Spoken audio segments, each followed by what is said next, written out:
இந்த ஃபோட்டோல பார்க்கக்கூடிய நபர் பேரு தினேஷ். இவருக்கு காங்கேயத்துல டியூட்டி முடிச்சுட்டு வரும்போது ஆக்சிடென்ட் ஆயிருச்சுங்க. இப்ப ஈரோடு மெடிக்கல் சென்டர் அந்த ஹாஸ்பிட்டல்ல அட்மிட் பண்ணியிருக்காங்க. ஈரோடுல இருக்கக்கூடிய அந்த ஹாஸ்பிட்டல்ல அட்மிட் பண்ணியிருக்காங்க. இவருக்கு நம்மளால முடிஞ்ச ஏதோ ஒரு சப்போர்ட் பண்ணுவோம் ஃப்ரெண்ட்ஸ். நீங்க நம்ம சப்ஸ்கிரைபரா நான் கேட்குறேன். நம்மளோட ஃப்ரெண்ட்ஸா தான் நான் கேட்டுட்டு இருக்கேன்.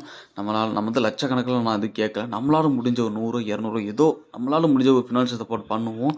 அது நமக்கு அன்னைக்கு ஒரு நாள் பார்த்தா செலவு. ஆனா அந்த செலவை நம்ம வந்து செலவா பார்க்காம ஒரு உயிரை காப்பாற்றக்கூடிய அந்த ஒரு ரெஸ்பான்சிபிலிட்டியில் பண்ணோம்னா அது நமக்கு செலவாகவே தெரியாது. நான் என்னால் முடிஞ்ச நான் ஒரு சப்போர்ட் நான் பண்ணிட்டேன் ஃப்ரெண்ட்ஸ். நீங்களும் பண்ணுவீங்கன்னு நான் நம்புகிறேன். இந்த ஷார்ட்ஸை நீங்களும் ஷேர் பண்ணுங்கள் ஃப்ரெண்ட்ஸ். இந்த மாதிரி உங்களை மாதிரி உதவி பண்ணக்கூடிய மக்களும் கண்டிப்பாக இந்த ஷார்ட்ஸ் பார்த்தா கண்டிப்பாக உதவி பண்ணுவாங்கன்ற ஒரு நம்பிக்கை இருக்குது. அந்த நம்பிக்கை வீண் போகாது. இந்த ஃபோட்டோல பார்க்கக்கூடிய நபர் பேரு தினேஷ். இவருக்கு காங்கேயத்துல டியூட்டி முடிச்சுட்டு வரும்போது ஆக்சிடென்ட் ஆயிருச்சுங்க.